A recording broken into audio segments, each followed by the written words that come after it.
Welcome back to another day of content creation here on the channel. And today I want to tell you about something really exciting. My 2-year-old has just transitioned from a crib setting to a bed setting.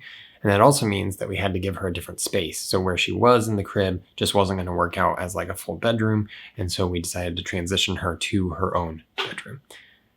Now, some of the fun parts about that is that when we give a toddler a ginormous bed that they can naturally escape from, they leave. So we have been dealing with this over only a couple of days now, but we've been dealing with this process of giving our kid new freedom and having them use it at all of the wrong times. So for a little while, we would place her in bed and we would say, okay, sleep well, we love you, all these things. And when it was in the crib, we would say all those things. That would be our normal little phrasing of, we love you, sleep well. And she would just stay there because she couldn't go anywhere else. Now, she could probably climb out if she really wanted to, but she never really decided that that was something that she wanted to do. She liked her bunny, her duck. She's good. Now, it's not even trying to climb out. She can just roll off the side. She can jump off. She can run around in her own space in her room without mom and dad doing anything.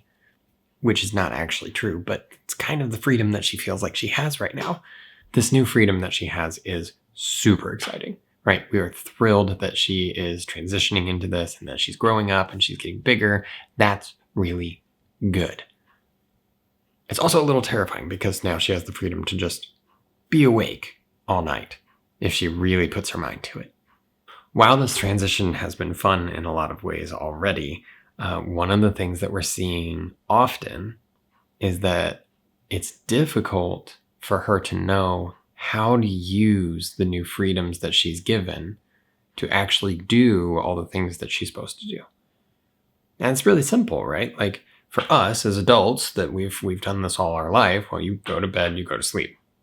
Or at least, you go to bed, you count 1,000,000 sheep, run through the day, and, probably take something to try and fall asleep faster. For a lot of us, that's the case.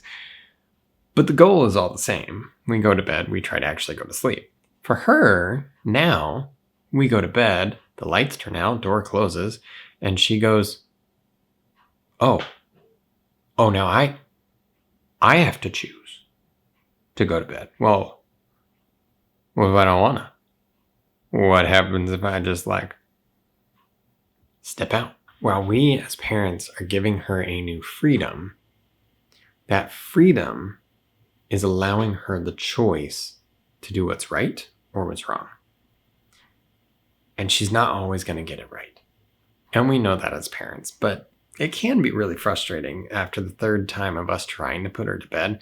We all of a sudden hear a hoedown happening in our own house. Yeah. But something that's really cool about this is that because her mom and I know that this is a transition period, because this is something that we understand is new and it's a challenge for her to understand it, we're obviously not expecting her to just nail it the first time through. Right? Or the 30th time through. What we're really hoping is that eventually she'll learn the patterns and behaviors that we're looking for and actually learn to do what's best for her and go to bed. Our relationship with God is often the same way. So I'll just tell you about my experience. When I'm convicted about something, I often look at it as, oh man, I'm doing something wrong. I gotta change. I gotta adjust this and get it immediately right. Like, I cannot believe that it was ever wrong. How dare you? And then I end up telling myself that if I don't actually succeed at doing the right thing the very, very, very next time, then I'm a complete failure, right? And not everybody like that. I understand that. But we need to give ourselves a little bit of grace because God is giving us an overabundant amount of grace just to hold relationship and just to have sent his son. When he asks us to do something and he challenges us to grow, he says that he's going to be with us.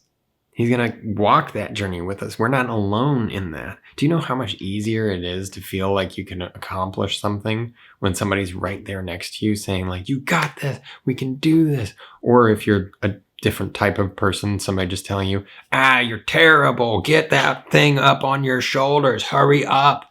Because trust me, there are definitely people that respond to both of those things equally good. I don't fully understand it, but there are definitely coaches that rock both sides, and it's amazing to see them flip. So whatever coach you actually need, right? Maybe you're the one that's like, you got this, keep running, woo. Or maybe you're the other one that says, how dare you be so slow? Kick it into gear, let's go. Whichever one you are, God is right there next to you being that sort of coach for you. So as we are going through this challenge, rising up the hill, doing all these crazy hard things, doing all the things that we talked about yesterday of like putting the sin out of our lives, we're not doing it alone. And we're not doing it with a coach that has no sympathy or grace to our situation. God understands that we are human beings. You're never counted out just because you messed up something or you screwed up here or there. God wants a relationship with you where you are able to fail things and still come to him. There's an immense amount of hope in the story of Christianity. So don't go beating yourself up like I do sometimes and saying, oh man, I messed up. God can't use me. Those are some of Satan's favorite lies, because if he can't convince you that God is not who God says that he is, if he can't convince you of that, then he'll slowly go to the next best thing and convince you that you are not what God says. You are loved. You are cherished. And the mistakes that you make do not define your future. God can still use you.